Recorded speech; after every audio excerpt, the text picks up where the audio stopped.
normal to have your dad who was abusing alcohol. It was normal to have almost no money. It was normal for parents to fight because of the financial situation. And I remember even at that time looking at all of it, I'm like, this is like, as a little girl, I'm like, this is not normal. Well, I look at my parents like, I want a healthy, harmonious family. Look at my dad drinking, I'm like, I never want to touch alcohol. Like, I do not want to drink. So all of those things were actually, when I came to the States, it was just like, wow. When they counted to my, okay, this is paid for apartment, this is paid for this is paid for a little bit for food. So one, it was terrifying. And I was at the moment where I was like, do I go back to Ukraine? A war broke off in your country and you were in America. This is fast forward right now. How was it? How did you feel that you switched on the news and you heard, oh my God, Ukraine's in rumbles? Because my parents are on what now is occupied territory, Russian occupied territory. So when it's your parents, whoa. I think I cried for about maybe 2 weeks straight. Like, I was constantly on the phone. It was not helpful. I was watching news all the time. I was really, what can I do? This like, how can I help? How can I get them out? What can I do? And the truth is, This is part 1 of the 2-part series that we've interviewed Margaryta for. Get ready to meet a woman who dared to dream beyond the confines of her small Ukrainian village. She faced poverty, family struggles, yet navigated through these challenges and immigrated to US to live her American dreams. With just $600 in her pocket, and she could barely speak any English. Margaryta also shares her heartbreaking story and impact of the Russia-Ukraine war on her homeland and family. Get ready for a raw and honest conversation that'll make you believe in the power of dreams and the strength of human spirit. I'm sure you'll be inspired. Margaryta, welcome to Thrive Talks. Thank you. Thank you for having me. How are you feeling, my dear? Good. Yeah, as we were chatting right before, incredibly excited, incredibly grateful for this opportunity. Lots of energies present. Like, Great. There's a lot to cover. So I'm just going to start diving deep into Margaryta already because there's so much that needs to come out of you, right? So let me start off with, of course, the beautiful backstory of Margaryta. You grew up in a small village in Ukraine. You faced a lot of hardships, right? It's not just poverty and financial struggles of not having food and clothes, You used to grow your own food. You had an alcoholic father, which chopped it up. And it wasn't an easy journey.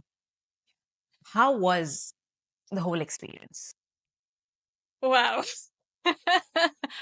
Wow. Where do I start? It's I think you put it there. It's like, it wasn't easy. It was challenging, traumatizing in many ways. Yeah, every time I connect, and I did so much work over the past 10 years to harmonize, because I feel, as challenging as it was the set up for me to be where I am now and to do what I do now. Yet connecting to that life, one, it feels like completely different life because I have shifted so many lifetimes within this life.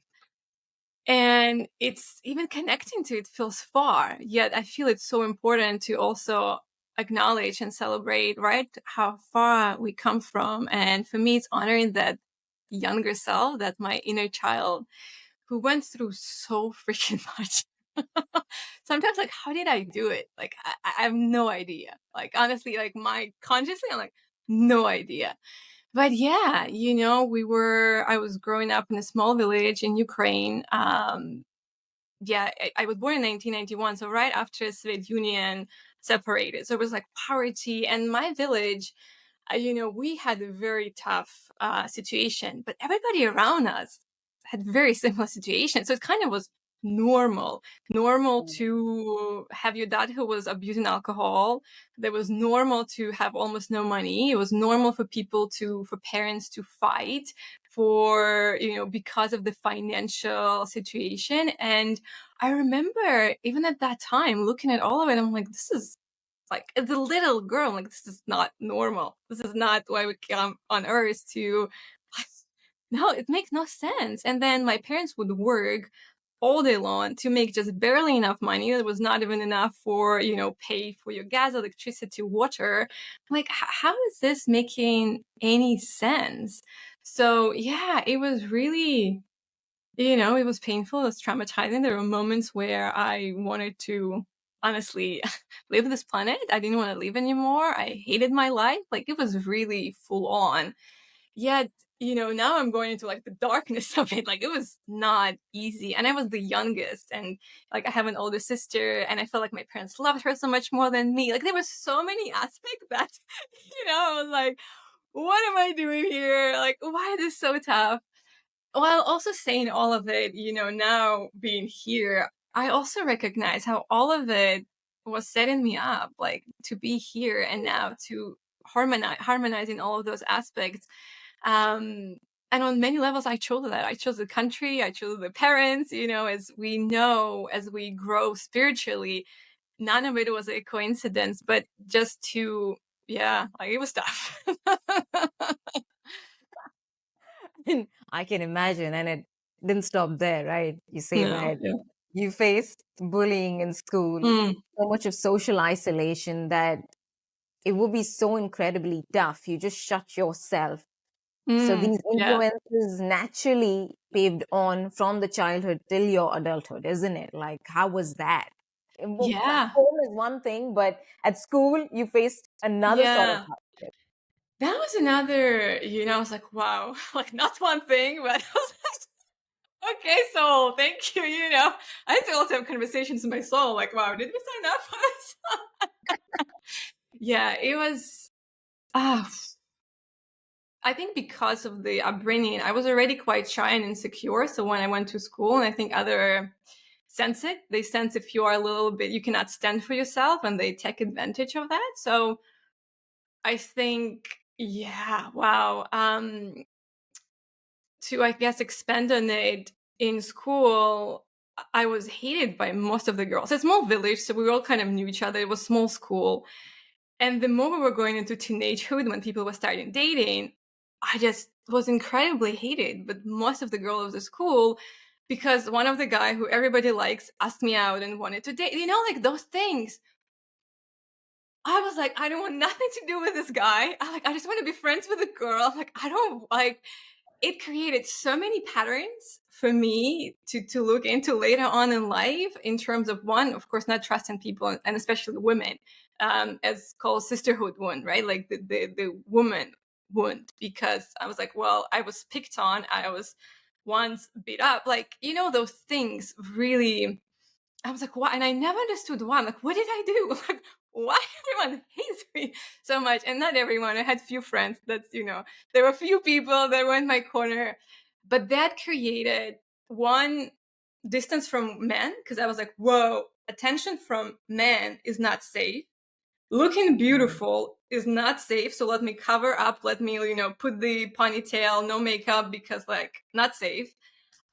Women, not safe, cannot trust in general people, because then the woman is like people. So I really closed up, and I became very serious, very in my own world, and just trusting, as I mentioned, just few girlfriends. I'm blessed to have those few connections that I was really able to open up and feel that a little bit of friendship.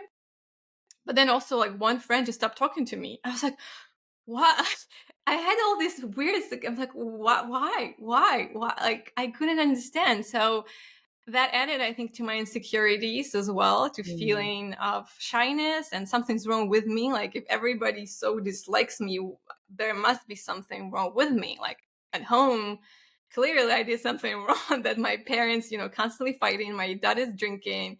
Wow, it's cool. So it was just, when it came to almost end of the school, I could not wait to live. Like, I was like, I just cannot wait to leave my town, my village. Like, I wanted to run away clearly and create a whole different life for myself. And I think that also, I think important to mention, all of those challenging experiences were placing like a rockets of desire of something that I wanted. I look at my parents like, I want a healthy, harmonious family.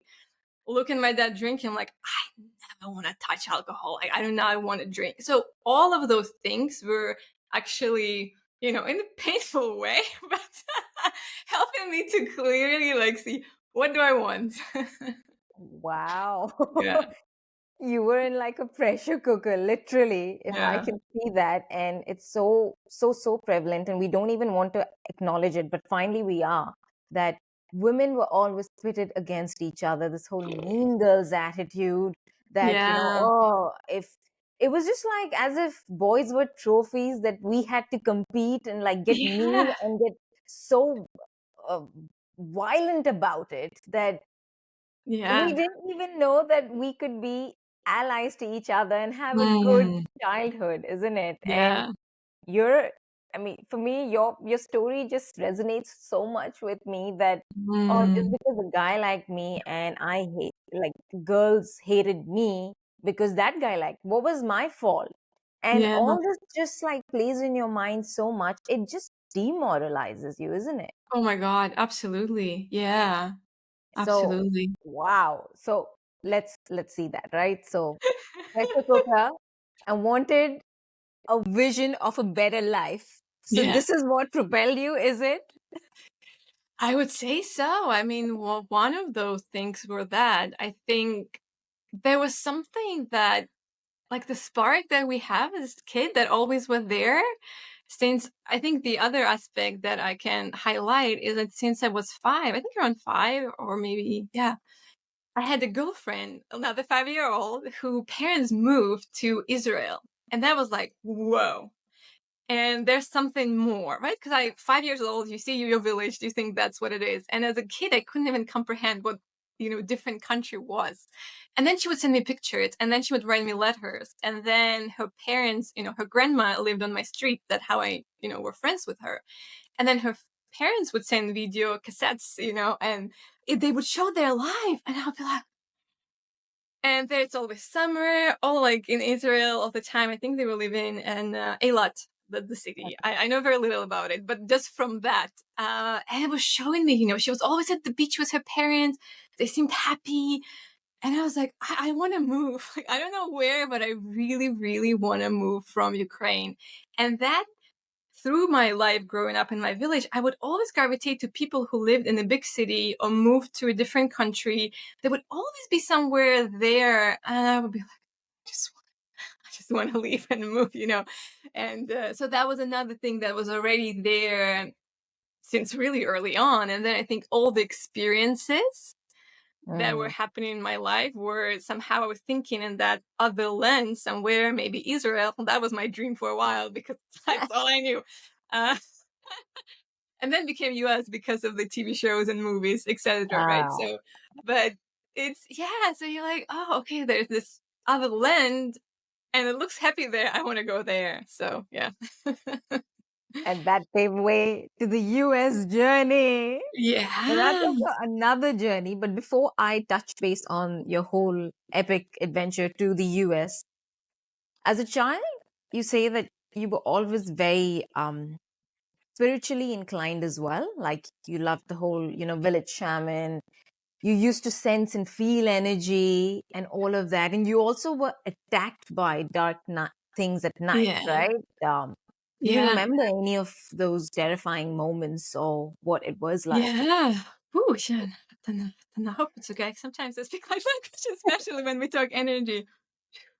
Yeah, I think, and I might generalize here, but I think a lot of us, if not all of us, connected to energy field and spirit world when we are born in the first years. Hmm. And recently, I've really been recalling the memories of the earlier childhood.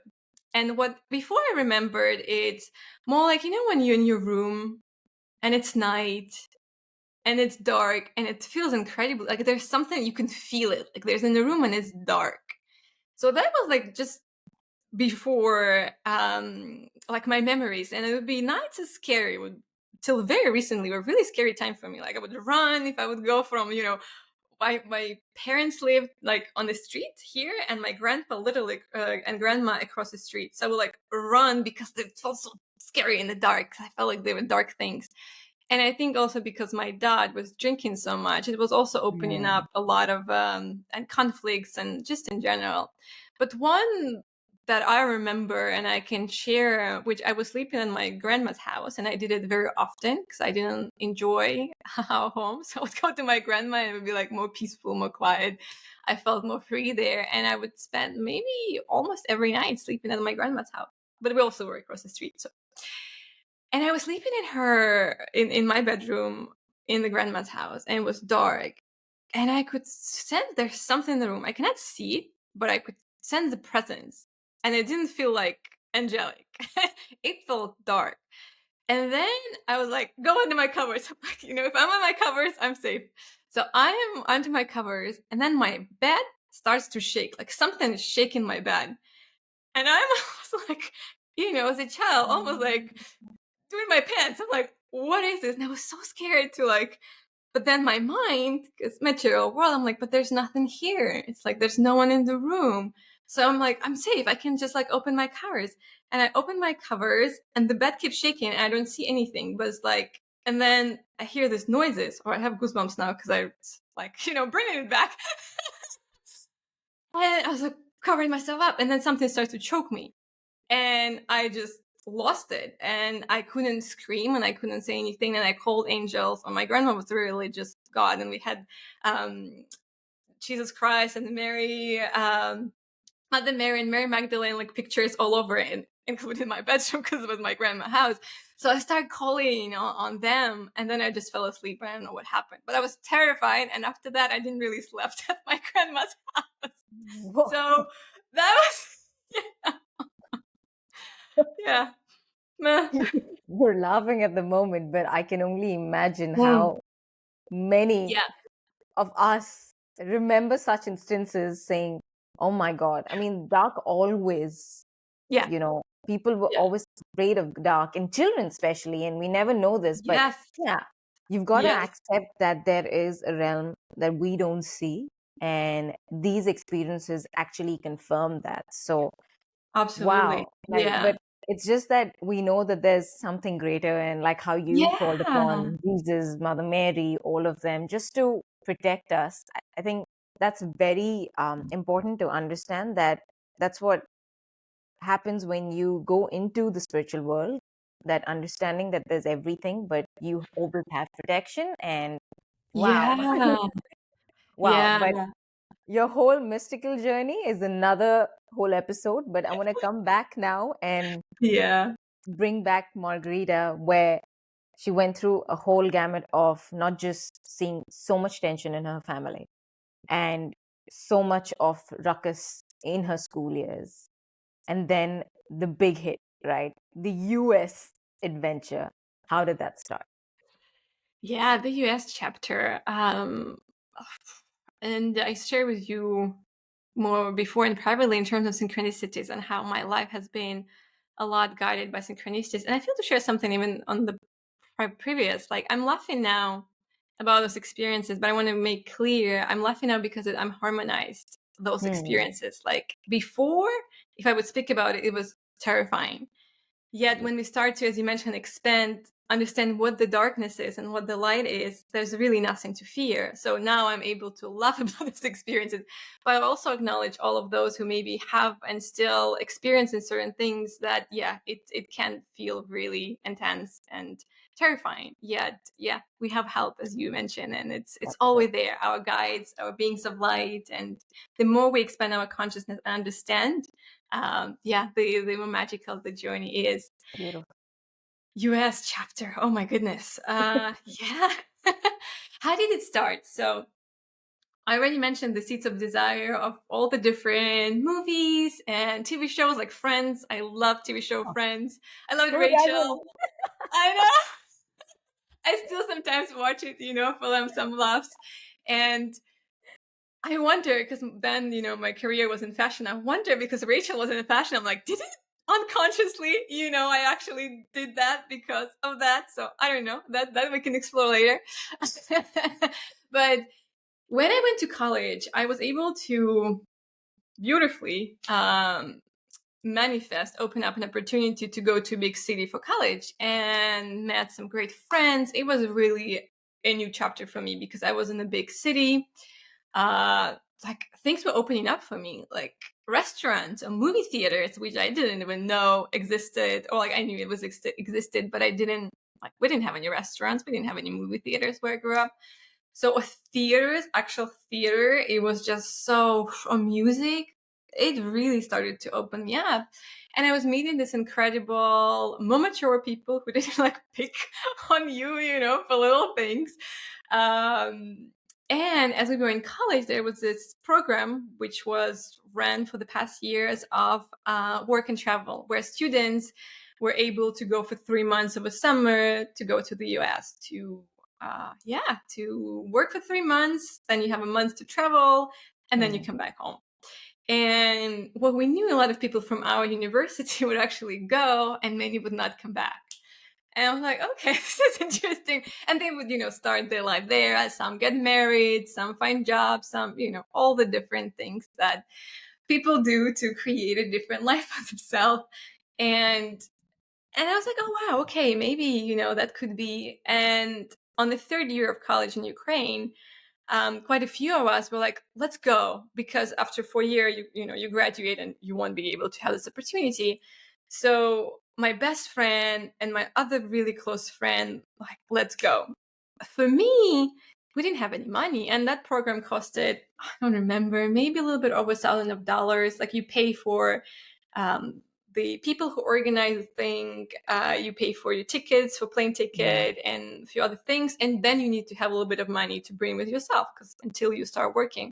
And they give you a job offer, and job offer usually would be like working at Dunkin' Donuts to serve coffee, or maybe a lifeguard at the pool. So it's like Mm. most basic, the lowest Job. Yeah.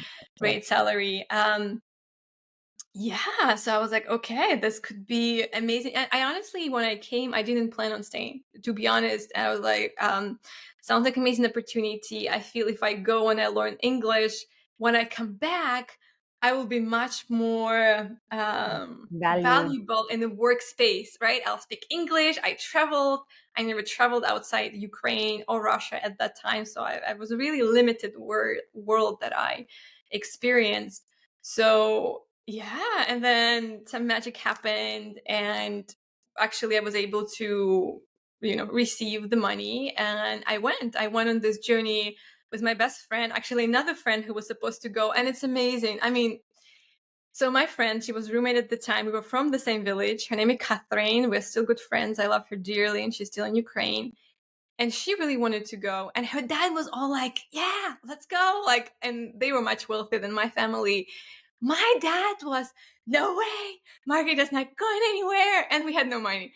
And her dad actually was talking to my dad, and he's like, are you crazy? Like, it's such an amazing opportunity. She's just going to go for 3 months. Why are you being like this? Give your child an opportunity to explore the world. Like, don't be. So my dad's like, okay, fine. And I was so determined. At the end, my that friend whose dad was so all in did not go, but I did go. So I was like, it's so interesting how life works sometimes. She met a boyfriend at the time, and she was like, oh, it's fresh relationship, so she didn't want to move. But I went with my other best friend, and we actually did not take the job offer we were meant to go, because it was somewhere in New Jersey, New York.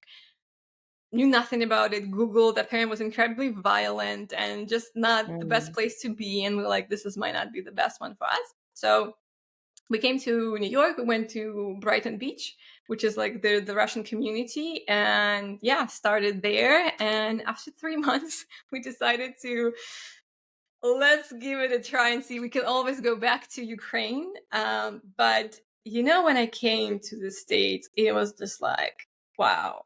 We can have opinions about the United States. We can judge it in certain ways. It's not perfect by no means, as show me, country that is are Mm. at this time and age. Yet for me at that time, as a girl who was coming from nothing, I could truly build something. I felt it. I was surrounded by so many immigrants who were creating, you know, so much. Mm. Who was so determined, because there's nothing, when you have nothing to lose, there's nothing for you waiting. You like, I'm going all in. I'm gonna work in a lot and hard, and my shyness went away because I had to go from restaurant to restaurant to like barely speaking English. I'm like, do you need a waitress? And I had to, because I had to leave somehow, and I also had to, because I borrowed money to do that, so I had to pay that money back. And I was like, whoa, Mm. I gotta work because I had to pay this money back. So yeah, so that was like my start to the US chapter. It's like, I know so many people that are just going to resonate with this whole thing of like how they started their life and how now they've made something of their life. And you Mhm. literally from Ukraine came to the US, didn't know English. It is ridiculously hard to be in a country where you don't know the language and you were anyways in debt. You must have had one of those terribly lowest points, right? What was it and how did you pull up? Why do I ask you this? Is because I want the viewers to see what is possible. Hmm. Yeah, this is, I think, such a great and important question, because, again, looking at my life now and then remembering those days, it's really, yeah, brings so much honor and humbleness to the journey, and Mm. to honor, really, what so many of us, our ancestors, went through, and some people are going through. And for me, what was the lowest point? The one that, I mean, there were many, I'll be honest. It was not easy. I Sure. feel like I would say the first 3-4 years, it was survival. It was learning the language. It was, because also I felt all these insecurities and not worthiness. So I felt like, oh my God, I have to work so hard for very little things. So there were a lot of that. The moment that come the most to the surface right now is, at that time I was working. It was my first year after I decided to stay, and I was working at that time in the Irish pub from 4 p.m. to 4 a.m. And then I would sleep a few hours. And in the morning, I would go to English second language school because I was learning English. And then I also needed a certain documents, visa to stay and be in the United States legally. So, yeah, that was intense. And that was on repeat. And I would work like that for like 5 to 6 days. Like, so I would have one day off properly, and then most of the day would be 4 to 4, and some days plus school, like maybe 3-4 days. So it was really, really intense. So all I did is work and study, work and study, work and study.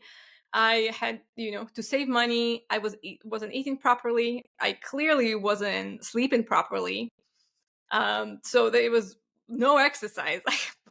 Nothing, like, so it was really, after doing that for month and month, what I feel now, there was, I would say, I guess, a depression that and burnout.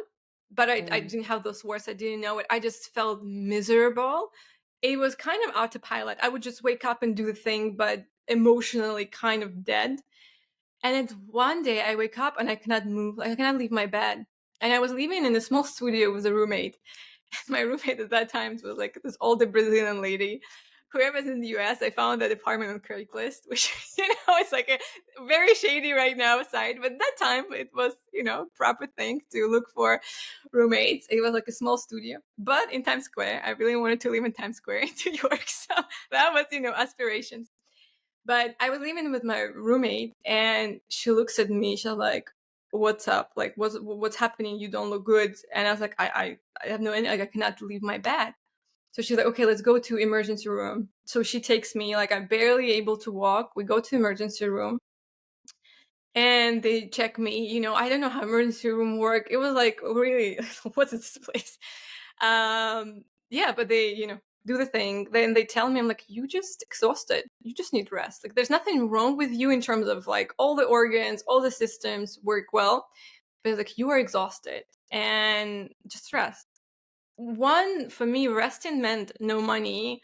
No money meant what I'm gonna do. So I'm like, I cannot just rest. I cannot not work. And at that time, like even day counted to my, okay, this is pay for apartment. This is pay for this. This is pay for a little bit for food.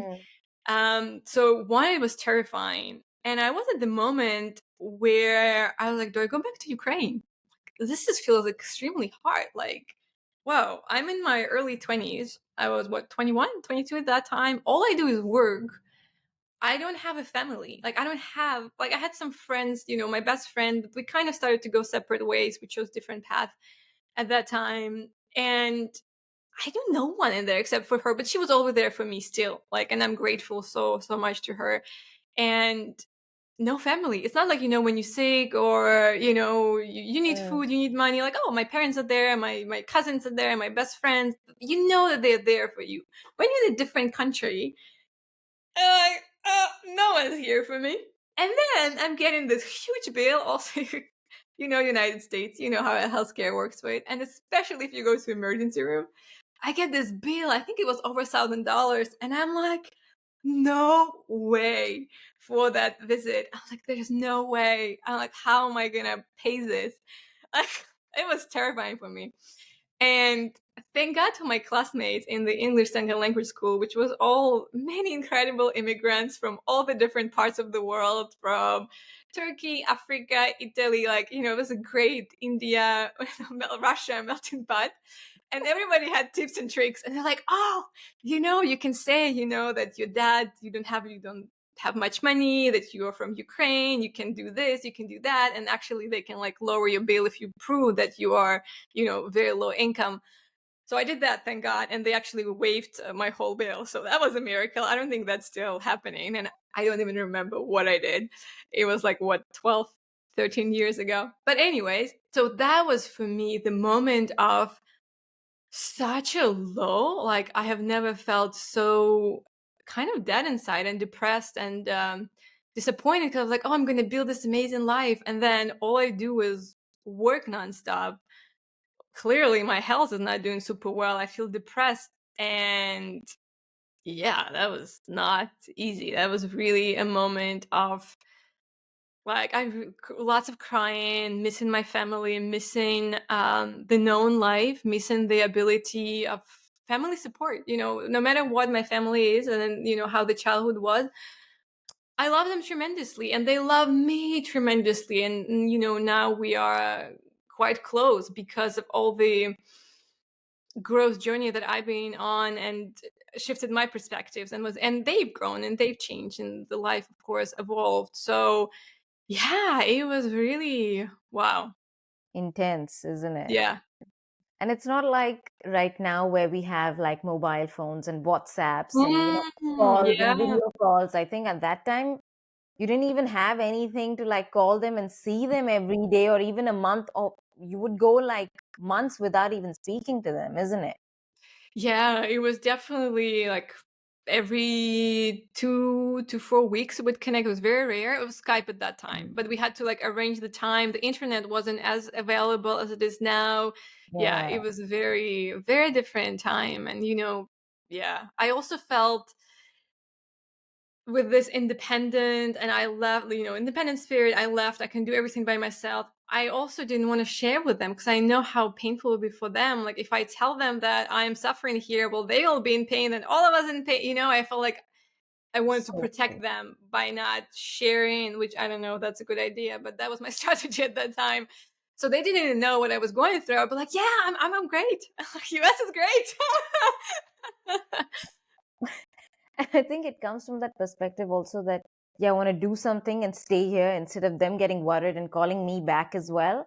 Mm, You're always so worried exactly. about like how would parents, because of their unconditional love and support, but yeah, you also crave it. But in these points, when you just feel like the whole world is against you, you still had support in terms of like tips and tricks from your immigrant True, true, parents, true, true. Yeah. Yeah, yeah, yeah. True. which is epic. But now when we're touching the piece of family, I want to like touch on this topic because I know there'll be a lot that want to hear this, that um, naturally, everyone knows a war broke off in your country and you were in America. This is fast forward right now. How was it? How did you feel that you heard, switched on the news and you heard, oh my God, Ukraine's in rumbles and your family's there? Yeah. Actually, before even the news, I was receiving messages from my best friend, Catherine, that I was mentioned before, who lives in Kharkiv. And she was sharing that, yeah, they have been bombed. And wow.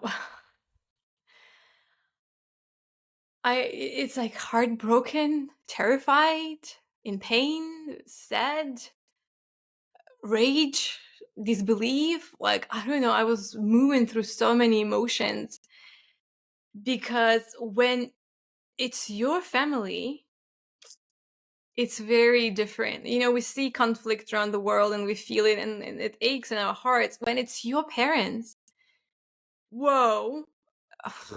I think I cried for about maybe 2 weeks straight. Like, I was constantly on the phone. It was not helpful. I was watching news all the time. I was really, what can I do? You know, this, like, how can I help? How can I get them out? What can I do? And you want to be helpful in those moments. You want to, you know, it's like, you want to do something.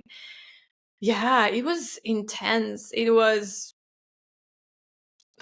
yeah, very painful. Yeah, and Yeah. I know it's sensitive is because purely that, you know, it's easy, like you said, it's easy when you see, it's easier rather to Yeah. see when it's another country, but when it hits your own house with your own loved ones, it's that It time that hits. you just don't know what to, you feel helpless sitting in another country, and now you Yeah. can't even go and help them because borders are shut, you know, everything's just like so intense. You don't know what will happen the next moment. And it's in these times where you feel like, oh, I want to be there. I just want to do everything that, and I know that you had a fundraiser because I Yeah. contributed, and you just had, and even shifting money, like sending money was so difficult, right? At that time. Yeah, and still is, because my parents are on what now is occupied territory, Russian occupied territory. So it's, you know, it's different operate than Ukraine. So even that is, yeah, there was a lot, and the truth is, it's not black and white. Even though it's Ukraine, Ukraine is, you know, part was very close with Russia, part is more independent, part is more with the West. So my family is from the part where it is, and I was born and raised very close to Russia. And a lot of people actually do love Russia. So it wasn't like very black and white, especially when I was talking to my parents and I see one news, they see another news. There's no truth. It was a big mess. My sister lives in Russia. You know, all these things where at the moment, even I was getting in the conflict with my sister because I was like, well, you know, I was taking sides. I know better now. And you know, my sister was like, no, but this is what we know. And I was like, okay, this is not working. We care for our parents. Let's come on what unites us and not at what separates us, because clearly there's already some art that's happening. So I'm grateful to be able to work that out and with my sister and my family and to bring that to harmony. Yet it's incredibly tricky because, you know, I'm also have family in Russia, I have family in Belarus, in Ukraine. Of course, I'm Ukrainian. I'm born in Ukraine. I love Ukraine. That's that. And actually, the war helped me to reconcile a lot because when I left my country, I didn't really care for it, to be completely honest, because Mm. I experienced so much freaking pain and I was fleeing it when I left without knowing it. But I'm like, I just want to leave it. And when it broke, I healed so much when the war happened, when the Russia attacked Ukraine. I was like, oh my God, there were actually so many parts of me that were in conflict with Ukraine that I needed to harmonize and actually love. And then I was able to connect to my roots so much more. It's very intricate, really, just, yeah. But to family point, oh my God. And it continues, you know, it's not done. Mm. The thing is, it's, we'll learn how to accept it, to live with it. What I witnessed my parents go through and still going through, and I mean, many other people, yet, you know, we're talking here about my own family. So I'll just focus on that. is mind-blowing now at day and age, where they would live without water, without heating during the Ukrainian winter, without Wow. electricity. And I'm here in the United States in the comfort of my own home. The guilt that comes with that, and it's just, and it's like, Yeah. how? And I know there's other situations, other parts of the world where it's like, how is this still happening, where we in this time and age and these things happen? Like, how? It was really like playing with my head. Yeah. Wow. Yeah. And also realizing what different realities exist, right? We here on the same planet and can have very, very, very, Mm. very different realities at the same Yeah. time. Wow. No water, no electricity in those harsh winters. And that's what I wanted to know. Like, people went through so much, including your family. And for them, it must be a nightmare at that point. Has the situation actually improved a little bit for them at the moment? Have they moved Yes. So some? my family, yes, yes, yes, yes. So, you know, good or bad. Right now, the territory is Russian occupied, and since there's not much conflict happening in this moment, they were able to. I think the heat is restored, and the electricity and the water. They bring the water to them, so they have like every, I don't know how often. I still not able, like there's no connection, so there's no Wi-Fi, there's no internet where my parents are, and Mm. so I rarely able to receive news from them. And I think like when I was, in the United States going through my own suffering, didn't say any much to them. They are not sharing much with me, even though when I'm asking them like, guys, it's like, we're okay, we're good. So we have the basics, and that's good. Mm. So it's better now. It's more stabilized. Before, again, they would be hiding for most of their day and night in the like the things, like bunkers. I don't know exactly the English word, where you would go and you would, yeah, like if things are bombed, you are not hopefully harmed unless it's like really Yeah, collapsing on bunkers. you. Mm. So it's, yeah, Wow. wow. Yeah, it's been intense. So now it's definitely better where it's not active bombing, at least where they are. I'll just point that, because there's other places where it's still, they have certain things, like they bring them water. I think the electricity and gas they have back, and jobs, like everything got so expensive. There's no jobs, so it's just like, how people are surviving, and yeah, it's, yeah. Wow. And sending money would take like ages, isn't it? Yeah, there's actually no way for me to send money there right now. I did find a way through a particular way to give it, like to send it to my sister. And then at this moment, sometimes my parents do go. So my sister lives in Rostov, which is really close to border of Ukraine. And my parents live very close to the border of Russia, maybe, I don't know, 3-4 hours by car, depending on, how you go, because now everything changed with the roads and territories. And yeah, so sometimes they go, like right now my mom is actually there with my sister, so this is the times when we are able to actually communicate, share, Mm. call, and these are the times when I'm like, um and so then when I'm able to send the money to my sister when my mom comes or my dad comes, because my parents separated, yeah, then I'm able to support. But it's been insane Oh, journey. man.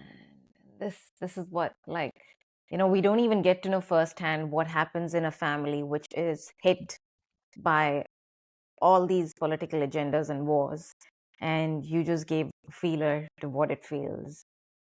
Margarita, thank you for sharing this, and we'll wrap up part one with this.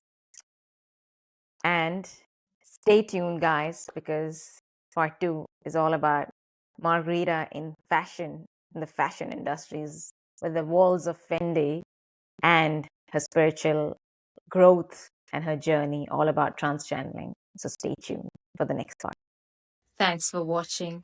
Go ahead and now tune into the second part of this two-part series where we dive into this fascinating world of fashion and spiritual awakening of Margarita's life. I'm sure It's going to blow your mind. And while you're at it, go ahead and hit that subscribe button so that you never miss any of the episodes. Until next time, keep thriving and keep growing.